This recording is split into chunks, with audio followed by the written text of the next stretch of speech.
ओम नमः शिवाय। दोस्तों, हर हर महादेव।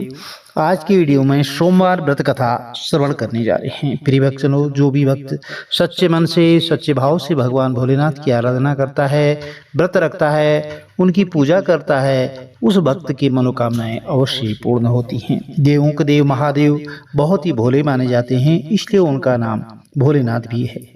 पौराणिक मान्यताओं के अनुसार भगवान शंकर को प्रसन्न करने के लिए किसी भी विशेष तरह के पूजन की आवश्यकता नहीं होती है, क्योंकि वह भक्त की मन से की गई क्षण मात्र की पूजा से प्रसन्न हो जाते हैं।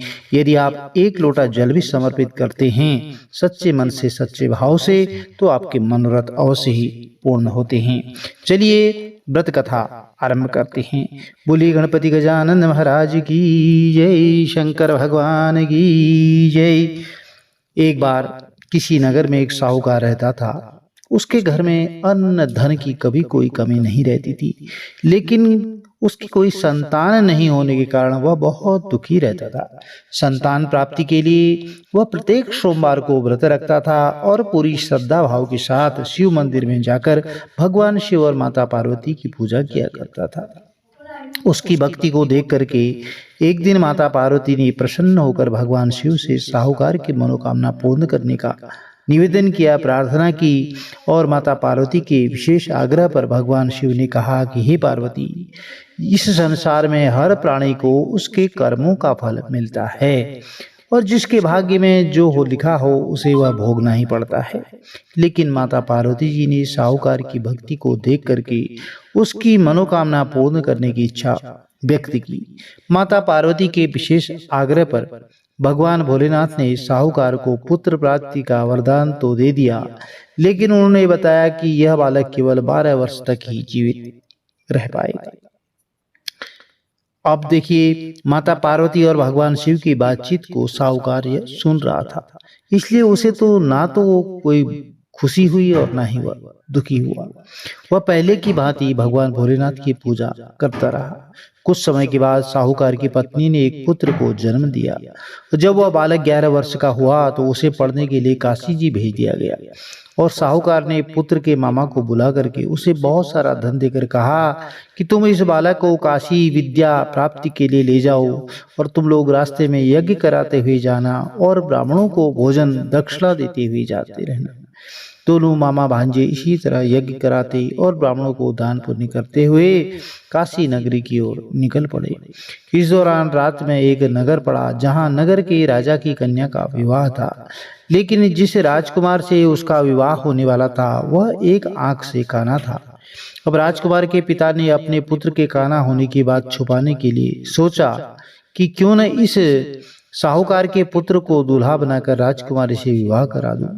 विवाह के बाद इसको धन दे करके विदा कर दूंगा और राजकुमारी को अपने नगर ले जाऊंगा। अब लड़के को दूल्हे के वस्त्र पहनाकर राजकुमारी से विवाह करा दिया। साहूकार का पुत्र बहुत ही ईमानदार था, उसे यह बात अच्छी नहीं लगी, इसलिए उसने अवसर पाकर राजकुमारी के पल्ले पर लिख दिया, दुपट्टे पर लिख दिया कि तुम्हारा विवाह तो मेरे साथ हुआ है, लेकिन जिस राजकुमार के संग तुम्हें भेजा जाएगा वह एक आंख से काना है। मैं तो काशी जी पढ़ने जा रहा हूँ। अब जब राजकुमारी ने इस चुन्नी पर लिखी बातें पढ़ी तो उसने अपने माता पिता को यह बात बताई। अब राजा ने अपनी पुत्री को विदा नहीं किया और फिर बारात वापस चली गई। दूसरी ओर साहूकार का लड़का और उसका मामा काशी जी पहुंच गए। वहां जाकर उन्होंने यज्ञ आरंभ कर दिया और जिस दिन लड़का 12 साल का हुआ उस दिन भी यज्ञ का आयोजन था।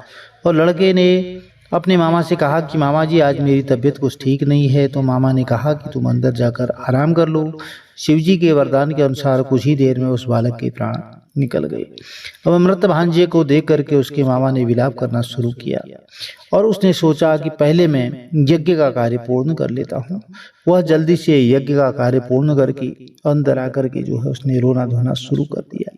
संयोगवश उसी समय भगवान भोलेनाथ और माता पार्वती उधर से निकल रहे थे। तो माता पार्वती ने भगवान भोलेनाथ से कहा, स्वामी, मुझे इसके रोने की स्वर सहन नहीं हो रहा है, आप इस व्यक्ति के कष्ट को अवश्य दूर करें। तो जब शिवजी मृत बालक के समीप गए तो वह बोले कि यह तो उसी साहूकार का पुत्र है जिसे 12 वर्ष की आयु का वरदान दिया गया था।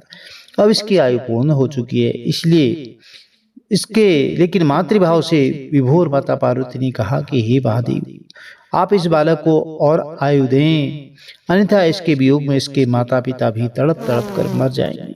तो माता पार्वती के पुनः आग्रह पर भगवान शिव ने उस लड़के को जीवित होने का वरदान दिया और शिव जी की कृपा से वह लड़का पुनः जीवित हो गया। शिक्षा पूर्ण करके लड़का मामा के साथ अपने नगर की ओर वापस चल दिया। दोनों चलते हुए उसी नगर में पहुंचे जहां उसका विवाह हुआ था। उस नगर में भी उन्होंने यज्ञ का आयोजन किया। उस लड़के को उसके ससुर ने पहचान लिया और महल में ले जाकर उसकी खातिरदारी की और अपनी पुत्री को विदा किया।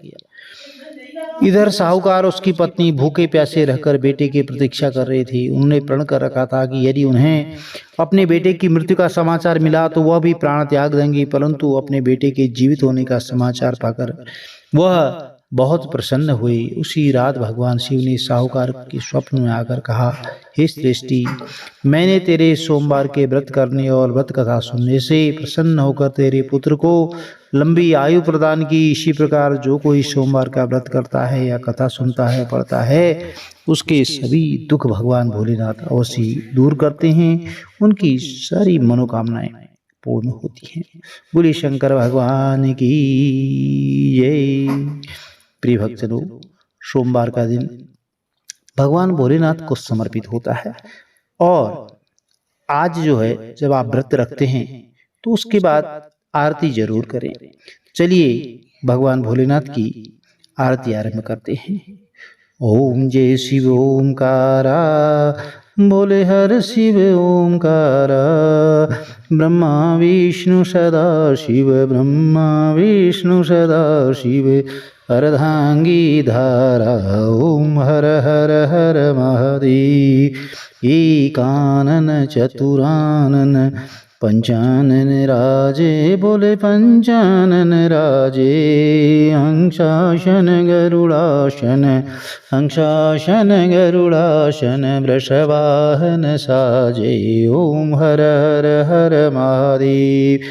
दो भुज चार चतुर भुज, दस भुज अति सोहे, बोले दस भुज अति सोहे, तीनों रूप निरखते, त्रिगुण रूप निरखते, त्रिभुवन जन मोहे, ओम हर हर हर महादेव।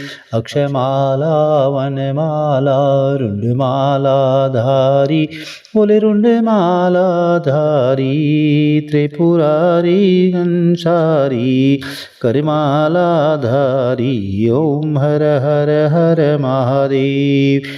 श्वेतांबर पीतांबर बागंबर अंगे, भोले बागंबर अंगे, शनकादिक गरुड़ादिक, शनकादिक गरुड़ादिक, भूतादिक संगे, ओम हर हर नर महादेव। कर के मध्य कमंडल चक्र त्रिशूल धरता, बोले चक्र त्रिशूल धरता, सुख करता दुख हरता, सुख करता दुख हरता, जग पालन करता, ओम हर हर हर महादेव। ब्रह्मा विष्णु सदा शिव, जानते अविवेका, बोले जानते अविवेका, प्रणवाक्षर में शोभित, प्रणवाक्षर में शोभित, ये तीनों एका, ओम हर हर हर महादेव। काशी में विश्वनाथ विराजत, नंदी ब्रह्मचारी, बोले नंदी ब्रह्मचारी, नित उठ भोग लगावत, नित उठ दर्शन पावत, महिमायति भारी, ओम हर हर हर महादेव। त्रिगुण स्वामी जी की आरती जो कोई नर गावे, बोले प्रेम सहित गावे, कहत शिवानंद स्वामी, मन भजत हरि हर स्वामी, मनवांचित फल पावे।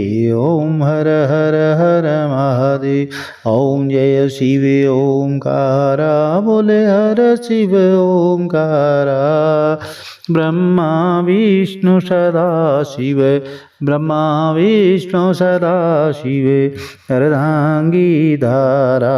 ओम हर हर हर महादेव। इस तरह आरती करने के बाद आरती शीतलीकरण करें और भगवान को भोग अर्पित करें। तत्पश्चात प्रसाद वितरित करें, जयकारा लगाएं। भगवान भोलेनाथ आप सबकी मनोकामनाएं अवश्य पूर्ण करेंगे। यदि वीडियो में दी गई जानकारी आपके लिए लाभप्रद रही हो तो चैनल को लाइक कीजिए, शेयर कीजिए, सब्सक्राइब कीजिए, साथ में बेल आइकन अवश्य प्रेस कर दीजिए, जिससे कि आने वाले वीडियोज की नोटिफिकेशन आपको ठीक समय पर मिल सके। हर हर महादेव, जय माता दी।